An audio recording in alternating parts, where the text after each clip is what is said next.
Episode 8 of the Property Podcast. We've made 8, Russell. I can't believe it. I don't think we get past 2. Here we are. Right. Now, are you going to be calmer in this episode? I'm always calm. I mean, certain people, Yeah. you know, you are Charlie Lamdin, push my buttons and I react. I know I do. But I think people expect a full and frank debate, don't Well, you? maybe I'll get a little pause button. Maybe I'll get a little or pause just a button. But bucket or a bag to put over my head. I think this episode, though, might be a very different kettle of fish. I think it's going to reveal a lot and help an awful lot of people. I So, hope so. without any further ado, welcome Amy Shields to the Property Pulse podcast. Thank you. Can I just say, Amy did actually have, I don't know if it was the pleasure, the honour, or the dubious chore of sitting watching the last interview that we've just done with Charlie Lamdin. And at the end of it, she looked at us as if to say, I'm not sure I'm going to do this. I'm a little bit scared. Yeah, was it? It wasn't that bad, was it? Anyway, quite scary. let's not talk about that. Let's talk move about on. you. Let's talk about you. Who's Amy Shields? That's a really good question. Start from the beginning. I'm Not just necessarily me. the day you were born, but you know what I mean. Start from the I beginning. think for our audience, they're going to want to know about you. But as we're related to property, people will know you now as the commercial director of Smart Compliance, but they won't know the backstory of you were an estate agent for 12 years? 16 years. 16 years. At Where's the researcher? Come on, 16. And 16 Terrible years. research. Sorry. So 12 years at Romans in the Dale Norton days, and then Davis Tate, which were one of the LSLI brands for 4 years Okay. before I decided I needed a new challenge. did you do it straight out of school? No. So I've got a degree, believe it or not, in film production. Did you? That's why Yeah. you're so So I can comfortable do all here. this. Yeah. How are we chisel. doing? Yeah. It's good. Chris is after your job. Be careful.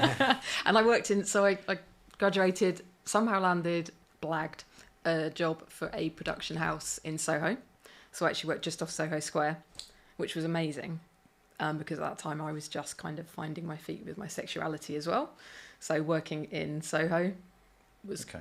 quite good fun. Don't worry. Yeah. We're not going to let that go. We will be coming back to that in a couple of minutes. And then a year into that, I actually decided that, no offence to the chap here, but actually it wasn't my bag and film production wasn't floating my boat. You hear I mean- Chris coughing in the background. I did work for a company that we did TV and actually corporate videos. So we did a lot of work for people like British Airways, Citroen, the other big corporate companies. So how did you go from that into agency? Presumably you did go straight from that into agency. Yes. So is it like most people? Do you know, I an remember it accidental really thing? well. I was really confused. Obviously, I've just graduated. I was going through a bit of a challenging time in my personal life. The commute up to London was taking my whole salary because obviously at that point Yeah. it was extortion in comparison to what I was earning. I was like, I don't know if this is me. And there was something in me that was a salesperson. And my mum said to me, I think you need to be selling something. And I was like, well, okay, what? And then obviously I have a love for cars. And I really enjoyed sort of property related stuff. And I was like, okay, cars, houses, where do I go? So I randomly phoned Romans, spoke to their HR department. They were like, oh, you've got a degree. When can you come in to have an interview? Went in for an interview. They offered me the job there and then. Wow. But That why was fun. Romans? Why did you contact Romans of all agents in the first place? They were just by far the biggest agency in my area. So you knew them for years? Yeah, presumably? growing up with them. And my mum was very good friends with an estate agent in Wokingham, where I'm from. And he worked for a very successful independent.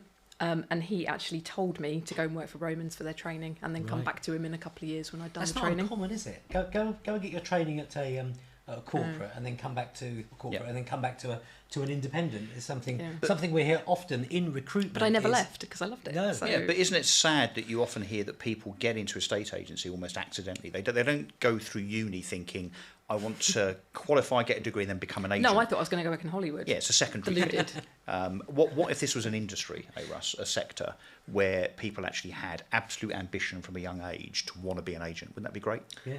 And that's where I think the qualification argument comes in. Because And I licensing. firmly believe. So at Romans, back in those days, we actually had to sit our NVQ level 3. And we had to do that in our first 2 years. So you had to pass level 3. So we did level 2 and then 3. You could do 4 if you wanted to as well. But that stood me in good stead because then I, as soon as I could, got my NEA qualification as well. And sorry, the NVQ, did that stop you doing anything at Romans? So in other words, you couldn't do a viewing on your own without an NVQ, you couldn't answer the phone without an NVQ? No. You still did your job, but Yeah. they pulled in an external trainer that sat with the newbies, and it was part of the Romans onboarding. It was mandatory. Yeah, Yeah. absolutely. Back then, Yeah. it fizzled, and when Romans got bigger and bigger, they started doing their own. I think it was a week or either 2 weeks onboarding training Induction themselves. program. Yeah. Whereas I didn't have that. I was straight into branch. So straight into branch, negotiator, into sales. Yep. Yeah. So how was those first years for you? Interesting. I mean, lads environment, obviously, but I loved it. I was in the biggest office, so Reading, Okay. which is where Peter Coles was based at the time as well. And I loved it. I just instantly fell in love with doing the role. I was, I think, very lucky working and being able to have daily conversations with the likes of Peter Coles back then, because you just got a different, I think, maybe training to what you do now. And How many people would have been in that office, Amy? we had probably, in the height of the market, around 50 people in that office. 50, We had wow. HR upstairs as well. because And how this big was before Romans? got a HQ. And how big was Romans at that time? Obviously much smaller than they are now. I probably joined when we were about 11, 12 branches. So this was Romans only, not this Yes. before the Romans leaders Leaders. merged. Yeah. Yeah. I left 12, 18 months after they sold. Right. Big change, Yeah, you could feel the changes, and that's one of the reasons I left. but good Absolutely. overall or not? You could just feel it changing Or To more diplomatic. to more corporate Okay, so ways. where did you get to? So you became branch manager. Yes, I was branch manager for 6 years at Romans, so for half my time. Up at Tilehurst office, which is And the west first of Reading. female branch manager. I was the first female branch manager at In the Romans. whole of the company. In the whole of the company. Wow. Yeah. And how was that for you? So what were the challenges you faced? I remember Peter Coles bought me Paul Smith stripy socks, and then we also used to get Cartier pens. Wow. They don't do that anymore, No. I don't think. It was amazing, and I think one of the things I was really blessed with at Romans is my manager at Reading, a guy called John Roberts, who I think is still in the industry. Yes, yeah. He kind of made a point. He was like, "Where do you want to go?" And I was like, "The top. The very top. I want to be a manager." And that was really early on. And he was like, "Right, well, I'm going to make you branch manager, and let's see if we can make you the first female branch manager." And what year was that you were made manager?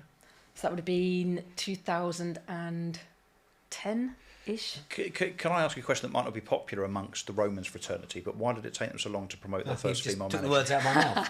Sorry, but great minds. Yeah. Hang on, no, because I was 10 Yeah, it Probably would have better been that I about asked that. it than you. Yeah, it would have been about that But why? ish. Do you know what? I didn't rush into valuing. No, but not you. Why did it take them so long? Why did it to take them promote so long? A woman into a branch manager role. That's only 14 years ago.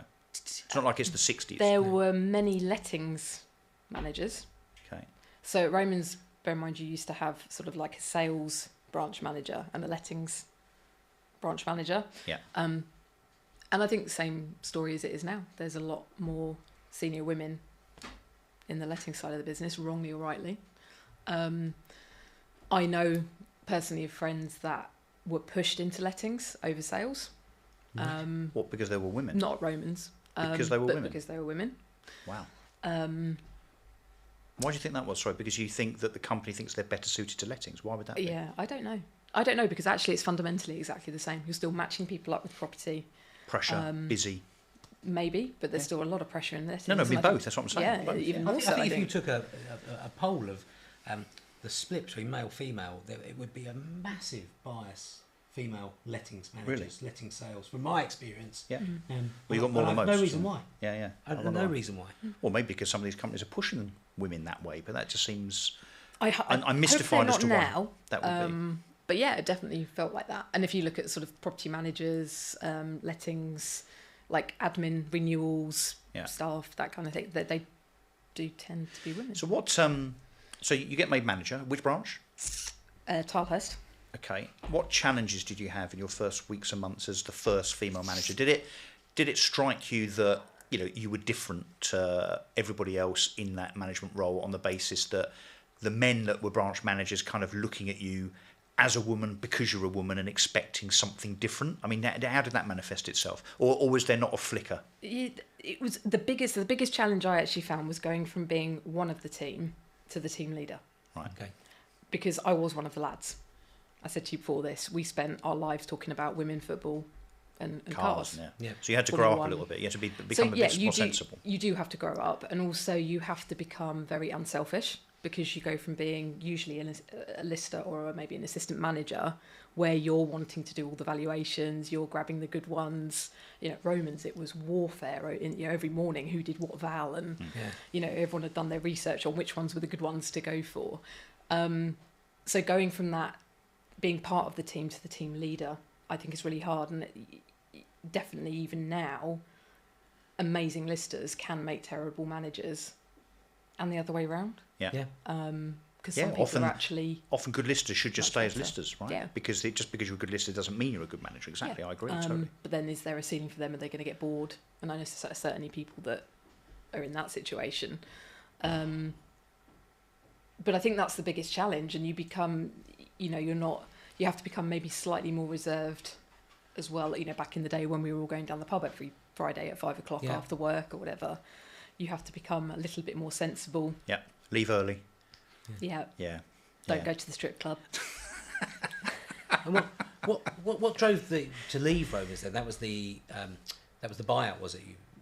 It just started to change. Romans was getting bigger and bigger. I needed a new challenge. I moved over to... I got asked to go and actually manage the Warfield office. And because Tilehurst was really successful, that I'd kind of done my thing. I was getting a bit restless. Been there for 6 years. And then they asked me to go and take over Warfield and see if I could sort of work a bit of magic there.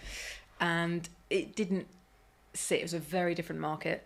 And I didn't gel, I don't think, as much over there as I had done in the Reading region. Right. With what? The area or the team or what? Bit of everything. Everything. Yeah. Okay. Bit of So how long did you last there before? And presumably that was your last role at Romans, was it? That was about 6 months. Right. Okay. But then I got offered an opportunity. Yeah.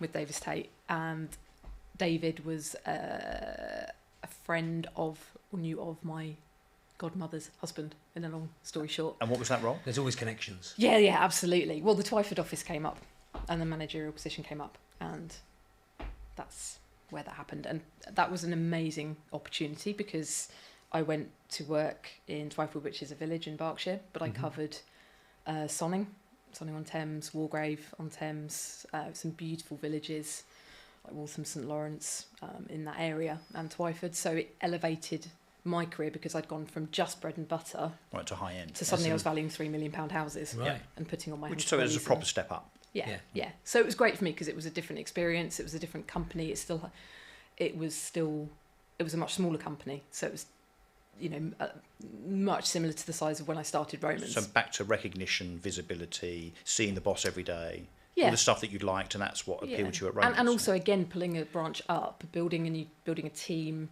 and making that office successful. Yeah. Within the village. Do you think companies, when they get bigger, like Romans Leaders and many others countrywide, whoever, do you think they inevitably lose that culture that they were formed on? I think it's very hard to keep it. Really hard. Therefore, they lose good people, because those people like you started in that business because of that foundational stuff. And now they're leaving to go work for self-employed models. Yeah. Because they're going to go and do it themselves. Culture's really, really hard. I think in any business, I'm in the supplier world now, and we've worked really hard since launching Smart Compliance, the culture, because we've got a big contact centre which has got 50 people in it. Yeah. As well as remote workers like myself and all my team. I've got them all up and down the country. So creating that culture that actually across the whole company, across the senior management team, the remote workers and the contact centre has been really high priority and important to us. And why did you end up at Smart? So after 3 years with obviously one prop tech company, left there, took a long break, which was nice because we had a heat wave at the same time. Right. So that was good timing. Went to work for another company that didn't quite sit right for a few months. And then again, an opportunity came up, and it was kind of full circle for me because Rob Sendall, who is our founder and CEO, set up Live back in 1997 with I remember going guidance. Yeah, I did. That was Camberley. Yeah, they're still what an there. awesome business. So it's That now was a Lifetime. fantastic Well, he business. sold Live, and it's now he then set up Lifetime Legal, who we're powered by. Yeah. And so it was kind of felt like for me, I was going back full circle because obviously Rob knows Dale, worked with Dale really So well. you knew them and through the industry anyway. Yeah. So, and obviously when I was at Romans, we used Live conveyancing. Yeah. When I joined. So, And we're going to give you a chance at the end to plug Smart, so that's the dowry we give for coming No on. one needs to plug it now. I want to delve a little bit into the challenges you faced on your journey, because we've got to know each other through the last 2-3 years at various events, and I've learned a little bit about your backstory. But you've had to overcome several hurdles in your time, and that's from a mental health perspective, which you've talked about, and that pressure on you on valuation. So let's just expand that a little bit, and how companies did or didn't support you. Yeah, this is really interesting. So the first Women in Agency conference last year, I was on stage talking about my struggle and how I have my sort of coping techniques, if you like, on anxiety. And what was really interesting is I started getting panic attacks on valuations or before valuations.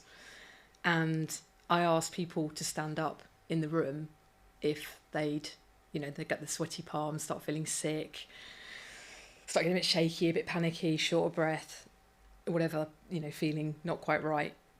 And the whole room stood up. I was like, right, that's how normal this is. And how did that make you feel? Validated? That it wasn't just you? I think I was a bit few. Thank God everyone stood up because I had a feeling they would. And I think it's just so common. And it's not just women. I've had so many men reach out to me and say, well, one in particular phoned me to thank me because one of the techniques worked for him on evaluation and then he won the instruction. So when you get that kind of feedback, that's insane. That support, that help. Brilliant. And for me, that epitomises actually what the Women in Estate Agency conference is all about anyway. And can you impart, maybe briefly, one part of that coping mechanism? So to those watching this now that this registers with, they think, my God, that's me. I've had that. Yeah, I get those sweaty palms. What can you say now that would help them through that experience? I think the one that always helped me was get outside. So I would, obviously we were taught at Romans to do 2 tours. So the first one, get the owner to show them around, and then you want to go and do another one on your own and pretend you're measuring up. Not pretend, but measure up and take notes because that gives you the thinking time. Because yes, you've always got an idea of the value when you go out to a property, and if you don't know, you shouldn't be valuing that property in the first place. But you need to rethink that and think about the marketing strategy that you want to propose, etc., etc. So what I would do is sit down, and then my routine was then I'd start to panic. So I'd start talking to them to do my fact find about them, and I would start panicking, and I'd be like, just actually want to take a couple of minutes out. And do you think that was visible? Do you think the seller sensed probably it? sometimes. Yeah. But which makes you panic even more. Yeah, exactly. Yeah. But I would say, look, do you mind if I just take a couple of minutes? I just want to walk around the garden and think about the marketing strategy I'd like to propose for this property and to you. Nice tactic. Yeah. Get outside. Yeah. Get outside. There is nothing better for anxiety than works. fresh air. Yeah. Walk to the end of the garden, look at the roof. Yeah, and then when you're outside, focus on your breathing. A lot of people use the 10 breaths, so in on 1, out on 2. I actually do it the other way around, so I do in on 10, out on 9, and count down, because I'm in my head, when I get to 0, I'm going to be calm. So I'm counting down to the calmness. But the biggest one is so you need to distract your brain. When you're having a panic attack, you have to distract your brain. So what can you see? I can see the nice clouds, blue sky. What can you smell? I can smell the fresh cut grass, or I can smell whatever. It's just rained. And in a KPI chasing world that our industry is often accused of being, did you talk to your company about this? No. You didn't dare talk to them? Absolutely not. Colleagues, yes. And actually, it heightened when I was at Davis Tate, and I had amazing colleagues, and we spoke about it a lot in the branch, which was great. And can people reach out to you now, watching this directly? So would you Of course. invite that Yeah, in terms of absolutely, helping them as 100%. individuals? Yeah, 100%. I think, we've got lots. We're very lucky. We've got things like Agents Together now, but yeah, and there's Now we've lots of support. got a bit personal. Can we get a bit more personal? How personal? Sexuality. Yeah, why not? This podcast shouldn't be about that, but I don't think we can talk about Amy Shields without talking about that element of your life. Mm-hmm. Not just that you're gay, but I'm quite fascinated by the whole coming out process and what Do you that need to is tell us like. something, Russell? Yeah, I was Do you need just to gonna declare say. something? No. Because I'm not. I'm afraid there's no revelation Sure. here. I can't get my head round how on earth to family, Yeah. work, friends, you say I'm gay, and someone could clip this, couldn't they? Mm-hmm. And actually, I'll just come out. No, but how you Well, Chris is on the how you details of it. countenance that, given that some people react in a bad way, and I think you've got a story about that. Do you mind sharing it? If it's too sensitive, tell me to no, piss off. No, And I it's think fine. this would be 20 years ago. Yeah, so I came out when I was 21. Because I think the world is a different place now, maybe, Yes. but not completely. But 20 years ago, 20 years ago, it was still very hard. And I would say that even now, even with everything being a lot more accepting, being a gay person or a trans person coming out will 100% be the scariest thing ever that you do in your whole life. It just fundamentally, that's never going to change, because I was brought up in a very traditional town. I didn't know one gay person when I came out. Not one. So that's really hard. And I think I spent my whole teenage years trying to be normal. So I had boyfriends, forcing myself. Yeah, hated all of it. Well, because you thought it was some kind of phase that you were going through, I didn't even know. I just thought but you knew. I knew. knew I wasn't normal. I knew I didn't like it. And didn't like it. But I didn't know that actually I was gay until I kissed a girl. And then Right. suddenly, How old were you? 21. right? 21 is when you Yeah. knew. Yeah. And you it came out at just 21. suddenly made sense. Like, Wow. it was like, Right. oh, can I swear? Yes. Oh, shit. That's, oh, So, God. so the penny dropped. Because I'd not had anything gay in my life. I had no gay influences. So suddenly I just felt like normal. I was like, oh, So it's a That's relief. it. It's a relief to know. almost. Yeah. Yeah. And then I was working in Soho. So that was helped. That good helped. fun after work. Yeah. I made friends in London and that was great. We didn't have any of the internet dating sites back then. We actually used to go and socialise. Go and meet people. I mean, it was incredible. Yeah. What, So speak to each other in bars and clubs? Yeah. No. Yes, I know, right? Yeah. We used to have some fabulous lesbian bars in Soho that have now there's one left. One. And there were probably, when I came out, probably about 10 that were purely women-only bars. And then, I had to come out to parents. Did you come out to them first? No. Absolutely. I hid it from them as long as I could. Why? Terrified. You didn't think that they'd react well? Absolutely terrified. You didn't think they'd react well? My mum had made a few comments. Things like, oh, you're not going to that dirty gay bar again tonight. Because I'd started hanging out with some people that obviously... Yeah, so I suppose maybe in my subconscious I was trying to hint. Right. And for them just to work it out Yeah. and me not have to actually say So you wanted them to I'm come gay. to you and say you're gay, aren't almost. you? Yeah. And your mum and dad exactly. together? Which is what my boss did at Romans. Right. We were out on a Which is- night out, both, a bit tipsy, stood at the bar, and he was like, it's okay to be gay. And I was like, yeah, that's cool, no worries. He was like, we talk about it, we don't have to, whatever. Yeah. And wow. that was it, done. But back to your mum and dad, they're together?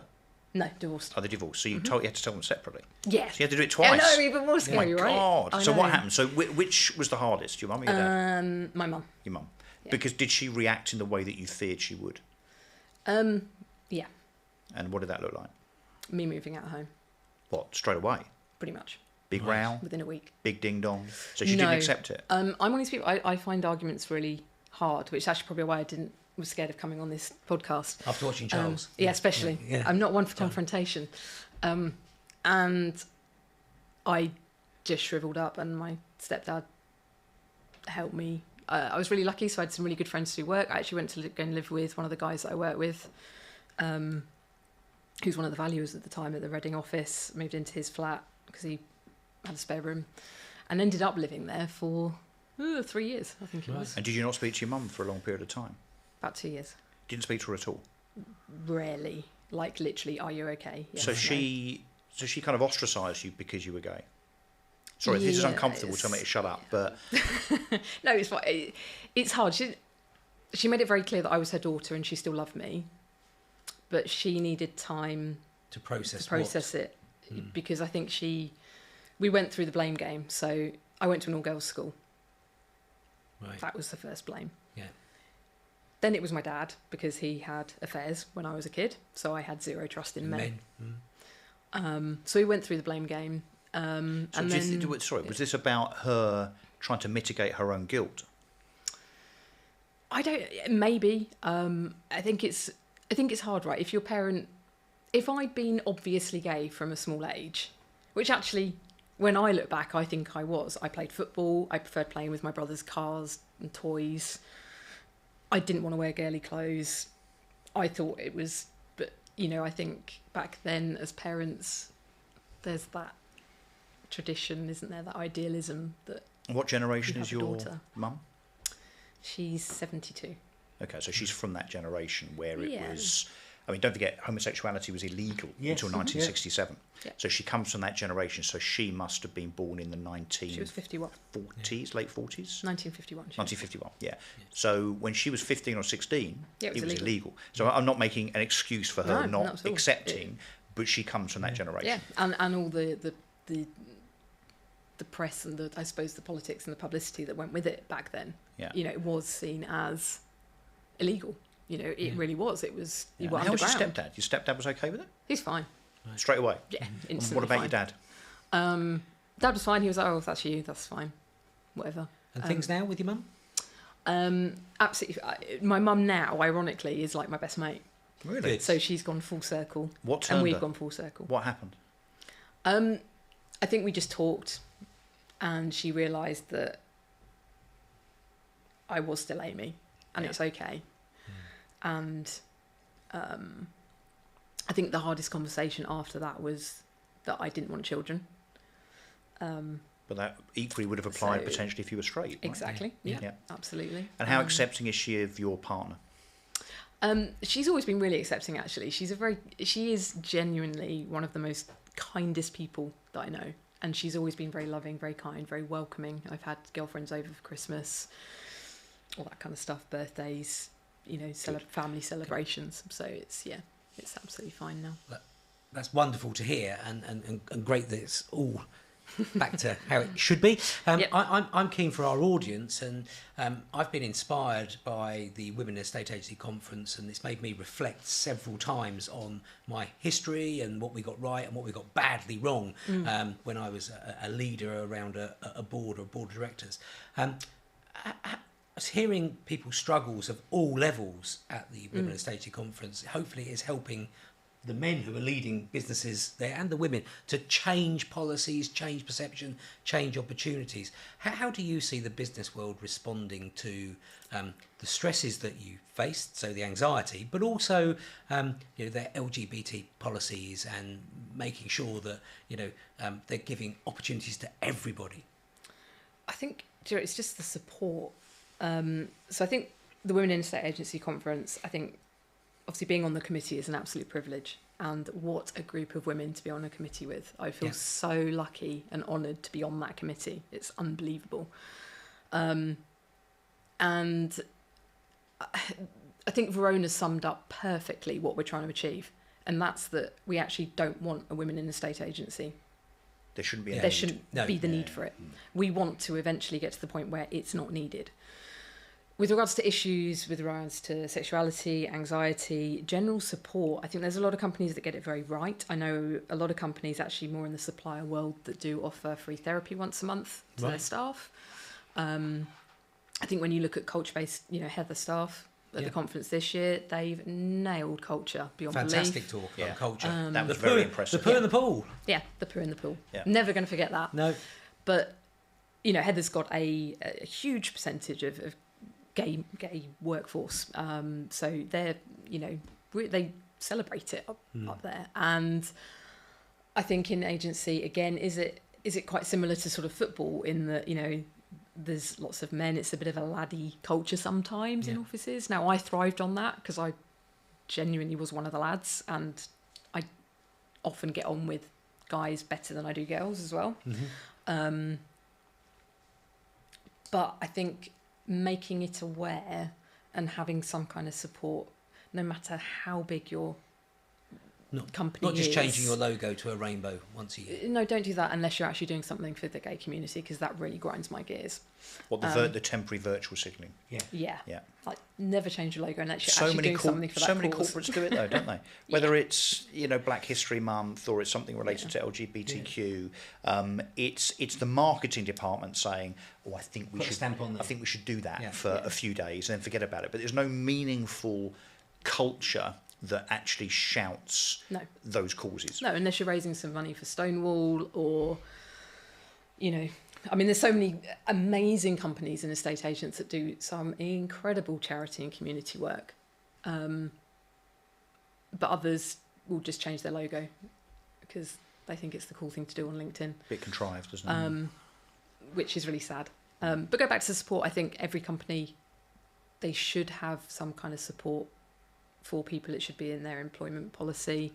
And perks. You know, for me personally, I would prefer to have a free hour of therapy every month than, I don't know, 50 quid bonus on conveyancing leads or a bottle of wine at Christmas or something. It's interesting because the next guest on our podcast is the operations director of a large independent agent. So 17 offices, lots of different parts of that business as well. So it'd be interesting to hear how they've approached and changed their policies to support all members of 100%. staff. And I think especially, I think what's really important and something I am going to rate Ben Madden on massively is what he's just started with his boys club, because the highest reason of death in the male, you know, gender is suicide. Under 40. And I think estate agents especially, and people in the property world, especially after COVID, I've never seen my friends in the industry so stressed, so burnt out. So it was horrific. And I think in our industry, sometimes you just get home from work and men just generally bottle everything up. They don't have a release. And it's really sad. One of the reasons we started with the Make Mondays Matter slogan is not just about it's just not about me jumping around going, hey, Make Mondays Matter. It's because 62% of people dread going to work on a Monday. The largest percentage there are men. That then leads to drinking, gambling, violence, depression, anxiety, and there's no need because there are opportunities. Definitely, if you want to stay in the property world, there are lots of opportunities to make your Mondays matter. So, on that respect, what do you do, Amy, to make your Mondays matter? How do you set yourself up? Do you know what? Who make my Mondays matter? It's my team. I adore the people I work with, and I've learnt a lot over hiring and recruiting on culture since leaving agency, actually, because in agency I think I was younger, I was a bit more naive. You want to fill that seat quickly, right? Your phone's ringing, you got to fill that seat. Now I take my time with it, and all of my recruitment bar one so far at Smart Compliance has been opportunistic. Okay. So conversations that have just led to then recruiting. Okay. And they have to be the right fit. Our sales team calls are uplifting and fun, and we're all remote working. The sales team is completely remote. Right. So they're sat in their home offices. But that's dining tables, interesting, whatever. and that So speaks you've to got to pick them culture, up. and it does show that you can have culture even though you're remote. Look, guys, we're going to have to wrap this up because I know we can talk Time is for another marching, 20, 30 minutes, but we've got another guest to get in, and we're trying to be disciplined about our 30 minutes. Amy, can I thank you? This has been, I know for you, a rather personal thing, maybe a little bit more personal than you anticipated. But I think the fact that you've recounted your journey, your challenges, both in terms of sexuality and mental health, I think will be very well received by others that And will perhaps need that help advice. so many others. Yeah, definitely. So, so Amy, thank you. Hopefully it hasn't been too traumatic. Not You got at off a all. lot more lightly than Charlie Lambdin did. So that's the end of this episode. Until the next one. So, guys, that's it. Goodbye from me. And it's goodbye from him. Until the next one.